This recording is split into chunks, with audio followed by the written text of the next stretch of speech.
Up to now on this day, we have looked at left-hand Riemann sums and right-hand Riemann sums, but there are actually 4 types of Riemann sums. So today, or in this video, I'm going to introduce the trapezoidal sums and the midpoint sums, and we're going to do this with a modified AP problem. So what we've got to start with is a graph which shows rate, r of t, which is the velocity of an object over a 50-second time interval. So we have time in seconds down here.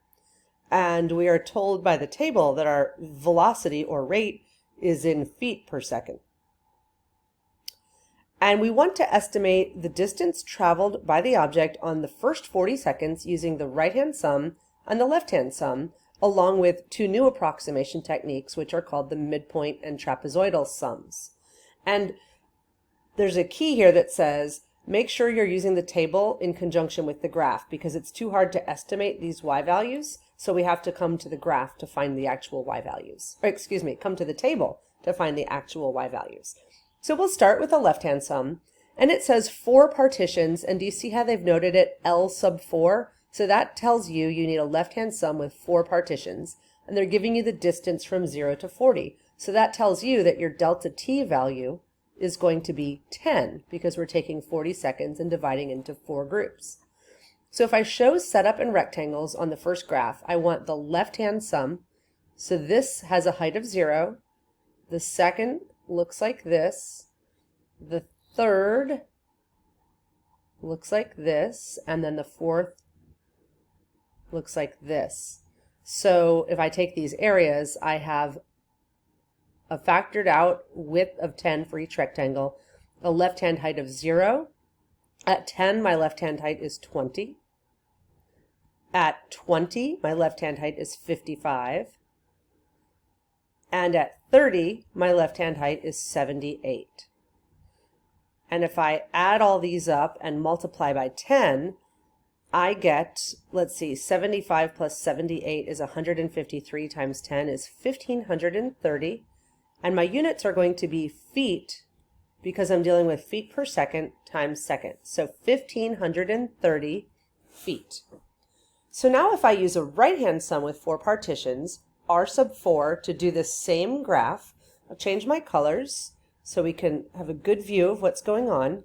And I'm going to draw in my right-hand sums. So I use the right-hand height for the first rectangle, the right-hand height for the second rectangle, the right-hand height for the third rectangle, and for the fourth rectangle, I once again use the right-hand height. So now if I add the areas of those rectangles, I once again factor out the width of each rectangle of 10, and then I take the right-hand height at 10, which is 20, the right-hand height at 20, which is 55, the right-hand height at 30, which is 78, and the right-hand height at 40, which is 75. So now when I add all these together, I had my original 153, but now I'm adding on a 75, which gets me to 228 times 10 is 2,280 feet. So now we're going to use just a replicated graph, the same graph repeated again, so that we could do just show it on a different grid so that we wouldn't be putting more rectangles up on the same grid. So this is the exact same graph of the velocity in feet per second versus time in seconds. But now they want the midpoint sum, which is m sub 4. So m means midpoint. And again, since we have 4 partitions and 40 seconds, we are going to have a width of 10 for each. We've shown you the first rectangle in here, and let me change colors again. What we're doing here is going to the middle of the first interval. The first interval is 0 to 10. We're going to 5 and going up to where it hits the graph. So we're using the midpoint of each interval to find the height of the rectangle. So the midpoint of 10 to 20 comes right here. The height at 15 is used for my second rectangle. Go to 25 to find the height of the third rectangle. So again, I'm using the midpoint x value and then finding the height at that x value to create my rectangles. So now to find the midpoint sum, I once again have factored out the width of 10, and I'm going to use the height at 5, at 15, at 25, and at 35. So I need my table of values. The height at 5 is 12. The height at 15 is 30. The height at 25 is 70. And the height at 35 is 81. And if I add these up, I get 151 plus 30 is 181, plus 12 is 193, times 10 is 1930 feet is my midpoint estimate. So now you see, I look like I have an underestimate here of 1530, an overestimate here of 2280, and somewhere in the middle of 1930. Last estimate we're going to do is the trapezoidal sum, and I will change colors once again, and we'll do the trap sum. And this is notated with a T sub 4, and again it tells me to take the 4 sections 0 to 10, 10 to 20, 20 to 30, and 30 to 40, because I had a total of 40 and dividing it into 4 groups. So the trapezoidal method means you basically want to create a trapezoid, and I'll choose this one, the third one, to start. Take the left-hand height and the right-hand height and draw a diagonal that connects them. And I chose this one to draw because it becomes, I think, more clear that this is a trapezoid. If I were to turn this on its end, it would be more clearly a trapezoid, but this is sort of a trapezoid standing on one end. And I would draw a trapezoid for each section of the graph. And then going backward, I'll do a trapezoid with this left-hand height and this right-hand height.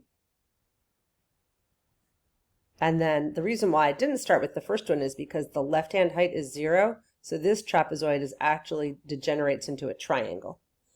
And then I need to use area to find the area of each trapezoid. Well, the first trapezoid here, let's do this. Any trapezoid has the following. It has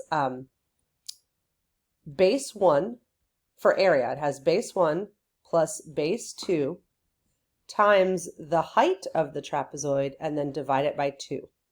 The height of the trapezoid is going to be this base of 10. Okay, so 10 to 20, 20 to 30, 30 to 40. So my height is going to be 10, and I'm dividing that by 2. And then for each trapezoid, I have to do the left-hand height versus plus the right-hand height. So base 1 is always the left-hand height, base 2 is the right-hand height. So here, the height at 0 is 0, and the height at 10 is 20. So I have 0 plus 20. That is the first trapezoid. The second trapezoid is once again 10 over 2, left-hand height of 20, plus the right-hand height at 20 is going to be 55.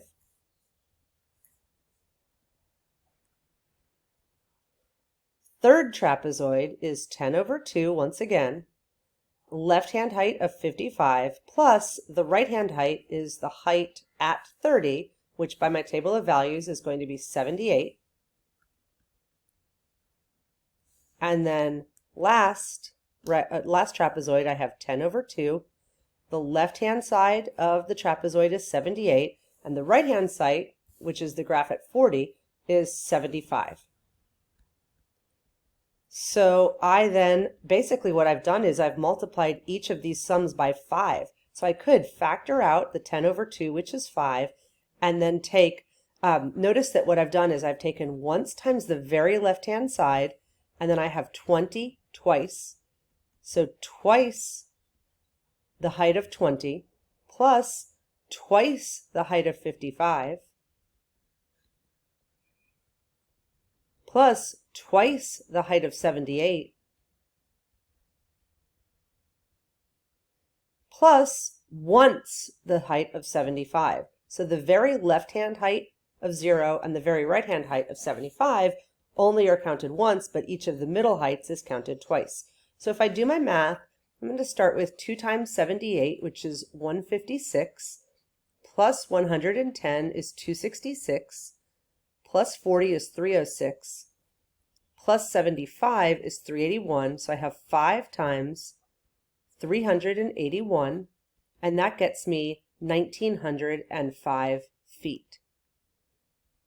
So notice that the trapezoidal sum is actually the exact average of the left-hand sum and the right-hand sum. If I were to add these up, I would get 3,810, and half of that for the average is 1905.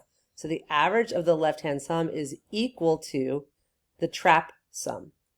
So there's a couple things I want to talk to you about on this, and this is sort of wrapping it all up. First of all, to do the trap, you can always just easily calculate the left-hand sum and the right-hand sum and average them. You don't have to go through all of this to get the trapezoidal sum. Second of all, I want to briefly talk about when the trap and the midpoint over or underestimate by looking at this graph. Do you see how in this concave up portion of the graph, the trap clearly overestimates, but on this concave down portion of the graph, the trap underestimates?